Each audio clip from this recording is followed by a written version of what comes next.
Now moving on to our next session, we have an exclusive first look at the Pitch Positive Pledge, a cross-industry plan initiated by the IPA and ISBA that is aimed at making the pitching process more intentional, accountable and responsible for advertisers and agencies. I am delighted to be joined by Julian Douglas, President of the IPA and International CEO and Vice Chairman of VCCP.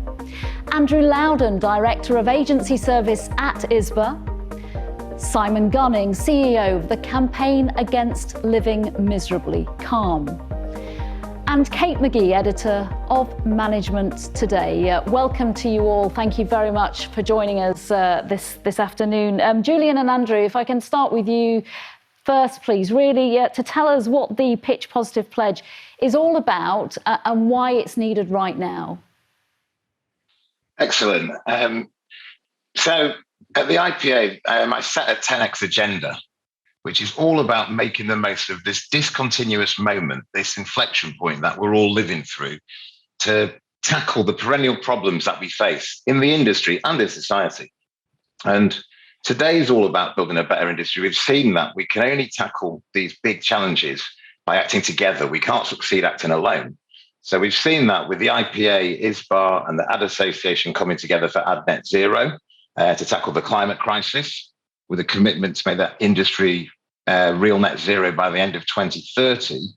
But there's another crisis we're facing today, and that's mental health. And we can't wait till the end of the decade to fix this one. We need to come together. We need to act now in 2022. So we've focused on pitching, because that's where things can be most acute. Pitching can be brilliant for agencies. It's an opportunity to grow your business, to win new clients, new projects. You can compete, and we love to compete as agencies. You showcase your capabilities. Individuals can flourish and advance their careers, and there can be a great sense of camaraderie. You know, lots of agencies feel they're at the best when they pitch. But it can also be very stressful. It can lead to burnout. The stakes are very high. And nobody's got great talent sat on the bench, especially if we're working remotely. It can add to the difficulty. I would also say that today pitches are bigger, they're more complex than they used to be, and they're more frequent, often for smaller projects than they used to be. So the net result is we're seeing negative mental health impacts at the individual level. And at the industry level, we're seeing a talent exodus. We heard it in the last panel, but I think the pressure on pitches is only exacerbating that.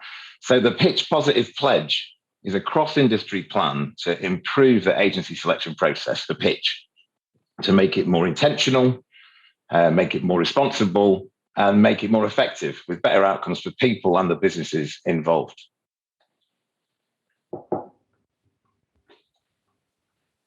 And I think it would be good for agencies, but also I think it's good for advertisers, and perhaps Andrew might speak to that. Yeah, I mean, certainly from the advertiser's perspective, I'd echo I think everything that Julian has just said, and certainly the support of ISBA is very clear and very strong in this space. I think advertisers do recognise that there are issues with the existing pitch process, and I think the pledge is actually going to work towards not so much changing the pitch process, which is a process, but what is going to be quite unique about it is going to be changing the approach to that pitch process. Advertisers certainly need a healthy landscape with dynamic agencies producing great creative work. That's the lifeblood of our industry. I think that advertisers also recognise that there's a lot of pressure on their agencies. It's been well spoken about. We've seen articles in Campaign and The Drum speaking about burnout and the challenges facing agencies. I think what's less recognised is some of those challenges are also facing advertisers as well. They're not as clear. That there is this thing about running a pitch, and it's a late night culture, it's overtime, it's weekend working to deliver it. But looking inside the advertiser's side, there are different challenges. They're less consistent, but they're all having an impact on mental health and well-being, and equally it's driving talent issues. I've spoken to a range of different advertisers as we've come to this point, and there's just so much support for some degree of change here. And the degree of change isn't about the process, it is about the approach. And I think that there's a lot we can do around this. The pledge itself is a new way of approaching this. We challenged ourselves in the early days. Dougie and I sat there and were trying to determine, should we have some form of certification? Is that the right approach? But that's difficult to police. The pressures of each pitch are quite different. Monitoring it, maintaining it, and if someone just moves a little bit off, it could be the agency, it could be the advertiser. Do you remove certification? What we wanted to actually achieve is real change, and we believe we can do that by a pledge. There's a lot of work we've got to do to develop this further, but ultimately we're seeking long-term changes in behaviour. That's my take on it. Dougie, do you have any sort of further thoughts on the pledge itself? No, I think, this is about driving better outcomes for people. Well, on this issue you mentioned there, Andrew, about how burnout has been written about within industry magazines, let's bring Kate in. You wrote a major feature on this issue last year when you were associate editor of Campaign. Why then and why now is this issue so important to you personally? Thanks for having me. Well, of all the pieces I wrote in my 7 years at Campaign, I think this was the one that probably resonated the most with readers. I was flooded with personal messages afterwards, and there was this real sense of silent despair about the issue. And if you'll indulge me, I just wanted to read out the first couple of paragraphs of the piece, which started, "Just scratch the surface and you will hear the horror stories. People vomiting in the work toilets because they're so burnt out. Bosses making part-timer comments when staff are leaving at 10 p.m. The expectation you will turn up on a weekend for a regular creative review.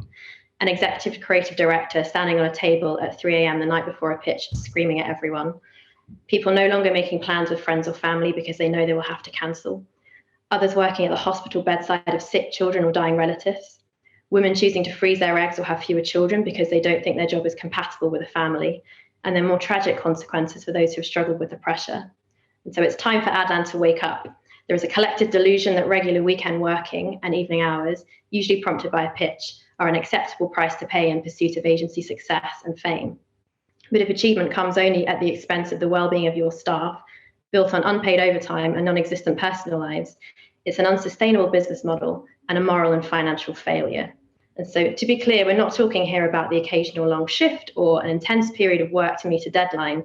The problem comes when these long hours of work are just become expected, they're the norm, and the recovery periods after a work peak are being lost as agencies come under greater financial pressure.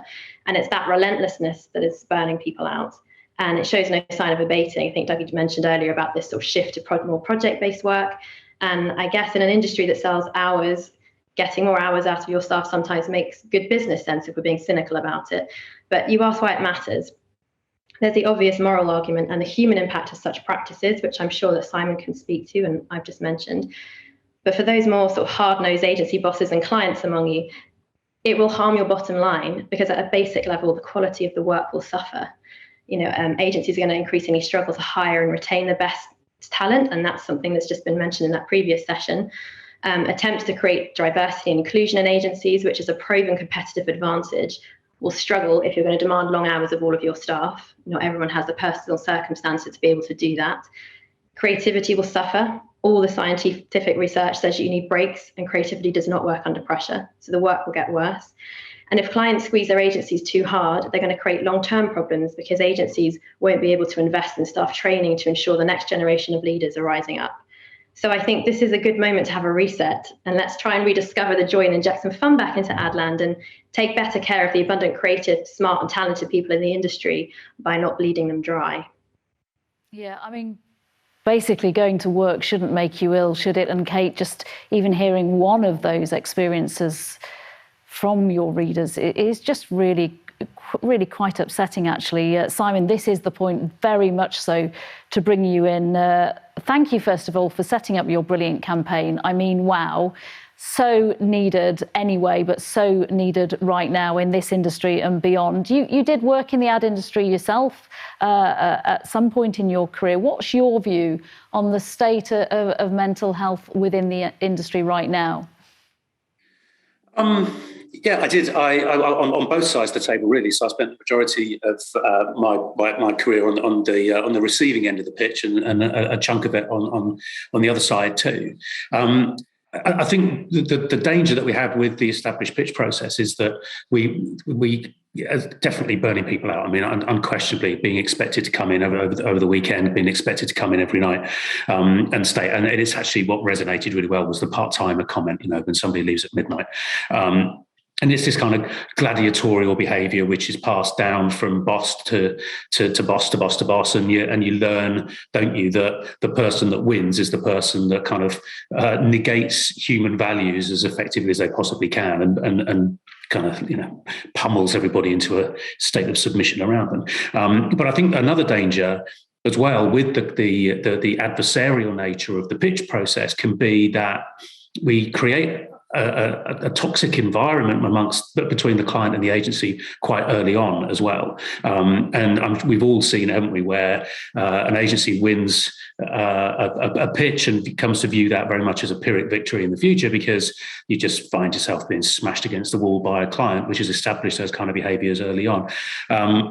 What we need to do, and what actually has been really interesting for me in the last 5 years, having actually not left the environment but gone to a very different sort of place. So we work with a lot of really, really great agencies, and we exist very much in a marketing kind of world. And we work with all the agencies that you will know.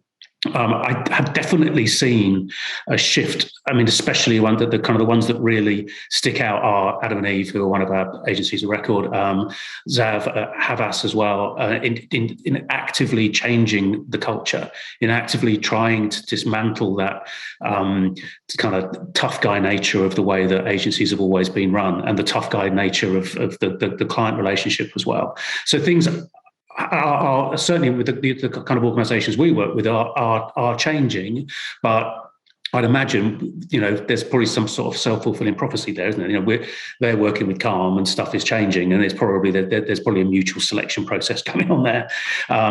It's unquestionably damaging, and I think especially for younger people in the teams who have really no option, no choice but to join in and to learn from that, and then to perpetuate those behaviours for the future. Yeah, who also are potentially more likely actually to speak up about not being in a position where they're going to put up with their mental health suffering because of a job. Julian, if I can bring you in, look, in the very nature of having this panel, discussing this so openly within your industry, it's clear the industry is trying to take mental health really seriously right now. Why do you think previous initiatives haven't worked so well? I think that's a really good point you make. And just to echo what Simon said, it's not all bad. It's not that everything's failed before, but perhaps the rate of improvement, the great examples are too few.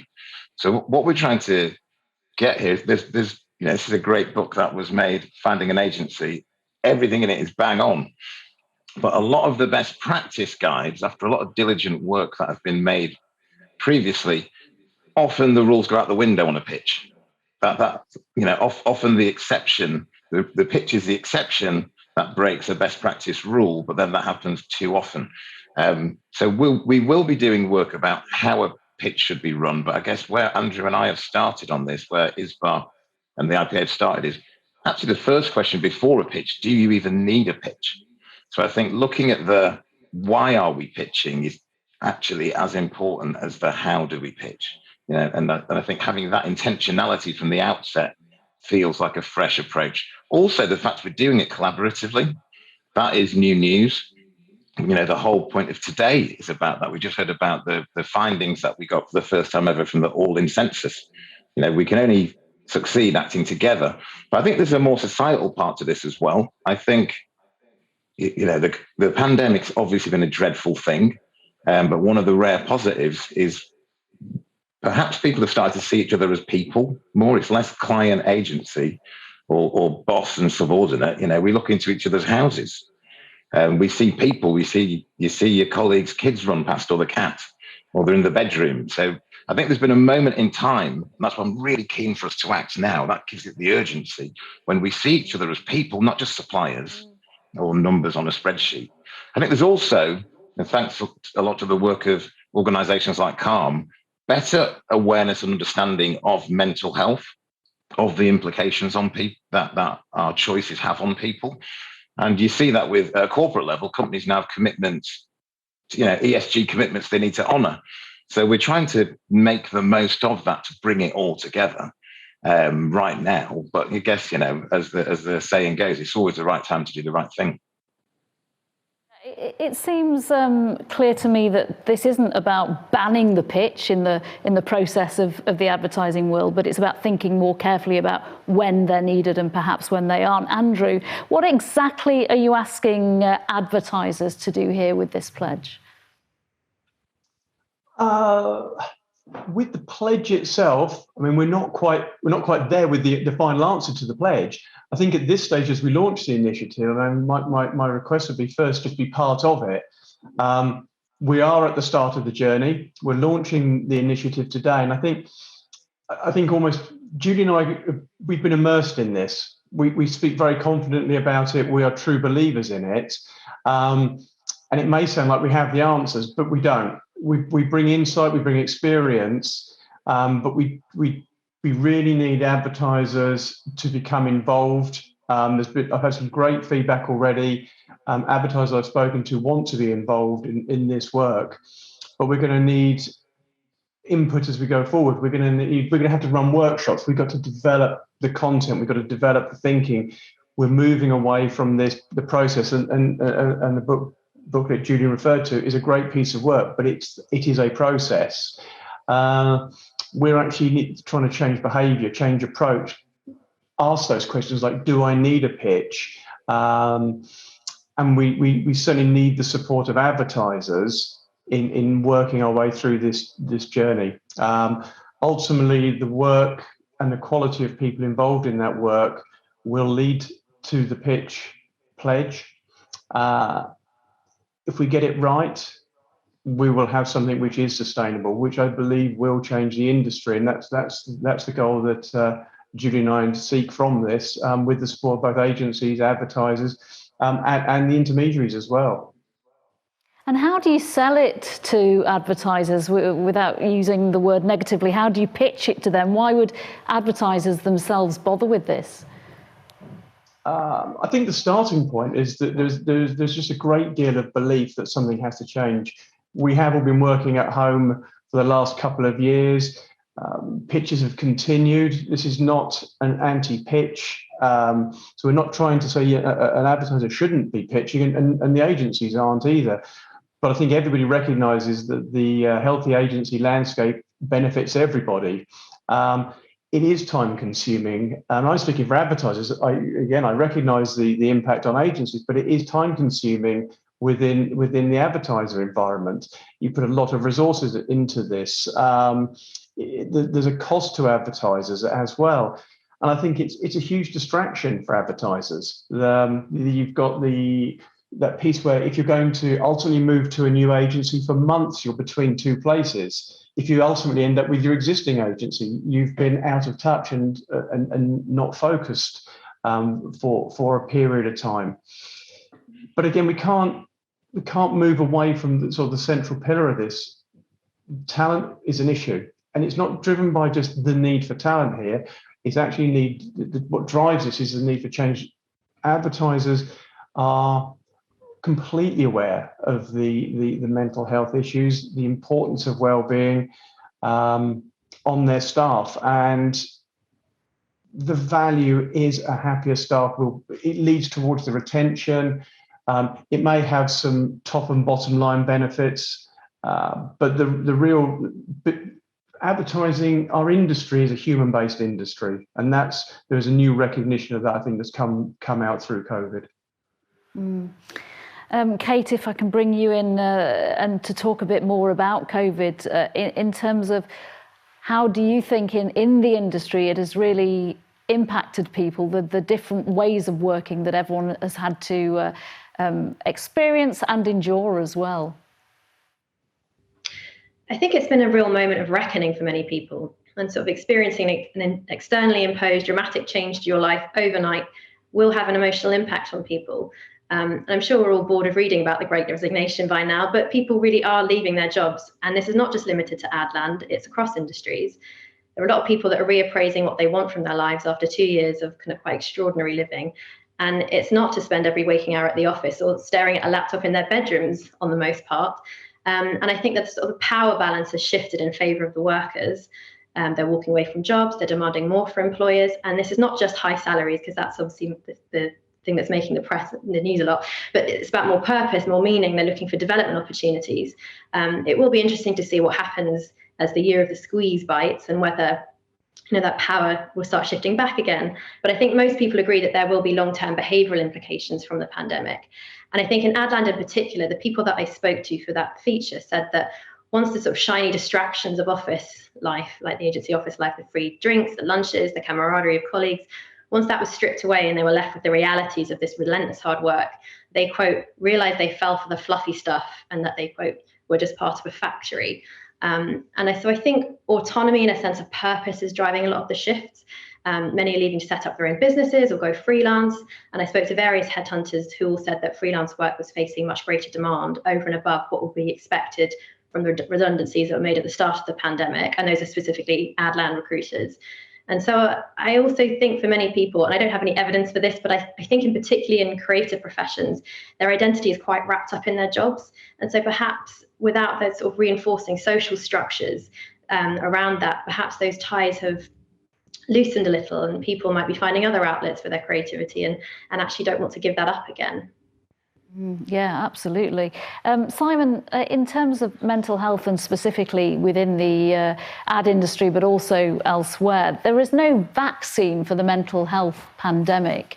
Why were you so keen to tackle this within the ad industry as well as, overall as well?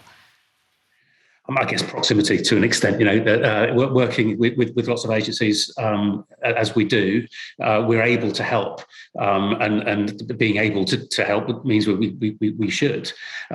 We've seen since the start of the pandemic an initial 35% increase in the use of our services, which then jumped up and up and up and up, and has ended up at around a 45% increase in the use of our helpline since pre-COVID times, and more than a doubling in the use of our website and the materials that we have there to help people since pre-COVID. So there's something bubbling away. When we go back to 2008 and the financial crash, if we're going to take, as we should, suicide as a real barometer on how society is doing, it took about a year and a half, 2 years for the economics effects of 2008 to translate into a massive rise in the rate of suicide.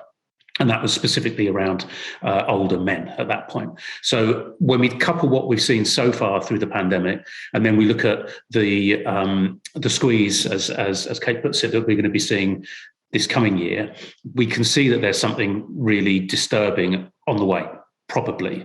That's not to say that we sit and accept it. That's to say that we start really doing things to put tools in place for people to seek help and to offer help to people around them. And that's individuals, but that's also organizations.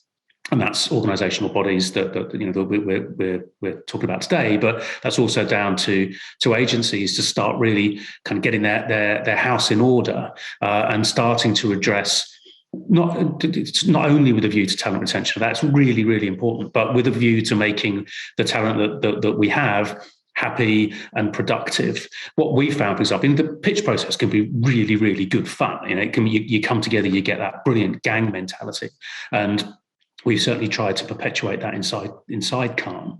But we want to take the good stuff and try to work to remove the bad stuff as best as we can. What I found fascinating is that because a lot of the work that we do with agencies is pro bono, when you take away the financial pressure, the trying to win the money, when you take that away, you get a really collaborative approach to pitching, which is really lovely. So we don't behave like the sort of three bag fulls sort of grateful charity client. We're demanding and we push, because most of us in our marketing team come from agencies or from client side. So we're demanding and we push the work as you would in any commercial environment.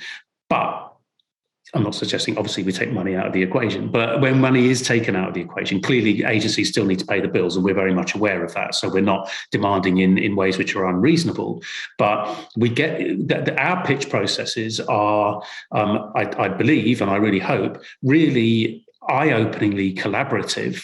They're hard work, definitely. People want to win the work, but we're not there in a kind of, arms folded, leaning back, fascinate me or get out kind of mode. We're very much in a receptive building sort of mode, and those kind of changes in organisations can lead to a cultural shift, hopefully, that will mean that as we go through 2022 and into 2023, and we see the effects of the last 3 years, and specifically the economic effects that will start confronting us pretty soon, if they haven't already, then we can put measures in place now, which is why CALM is so keen to be involved. Okay, Kate, given what Simon's just said could be coming around the corner, can you give us some brief practical steps of what people could be doing right now to improve people's working lives?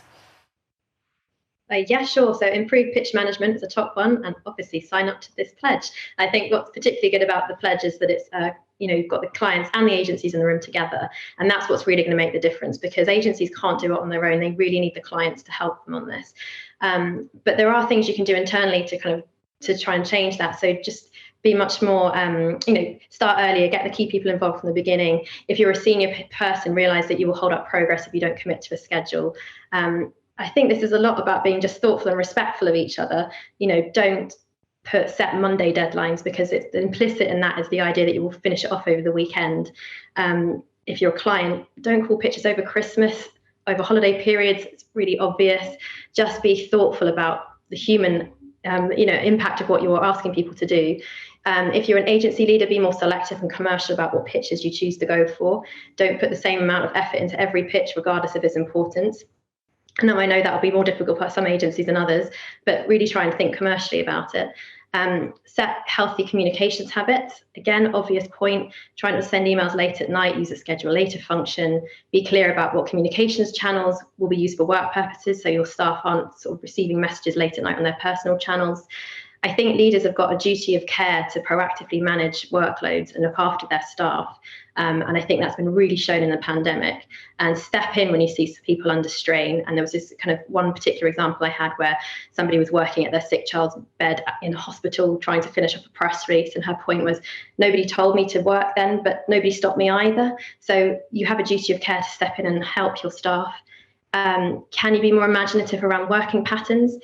Could you introduce evening shifts, weekend shifts? At Management's Day, we just published our corporate reputation study called Britain's Most Admired Companies, and our winner was Arup, which is a sort of high-end design and engineering consultancy. So they face similar sort of challenges, their professional services business, but they ask staff now to come in 2 days a week, but they allow staff to then spread the rest of their hours over the rest of the 5 days.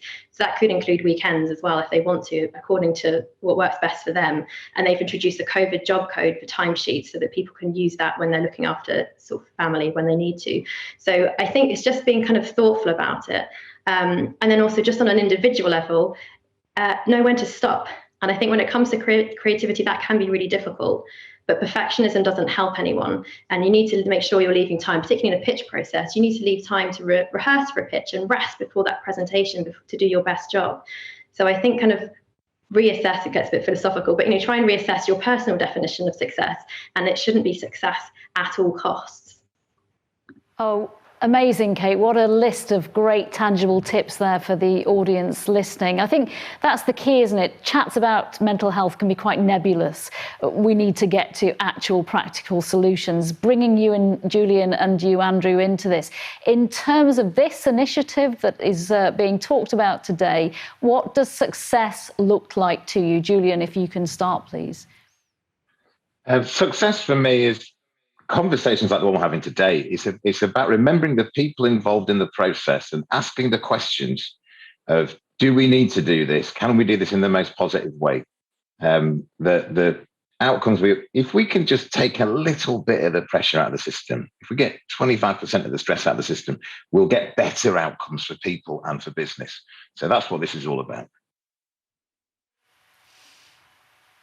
Yeah, and for me, I think there are the various ways of measuring this. I mean, it could be looking at hard measures. It could be less pitching, We could end up with better creative, potentially improve bottom and top lines.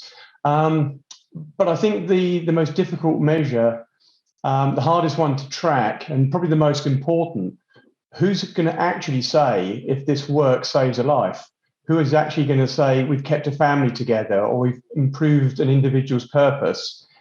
If we get one person going home more fulfilled, I mean, they're the real critical measures of success here, and just impossible to measure.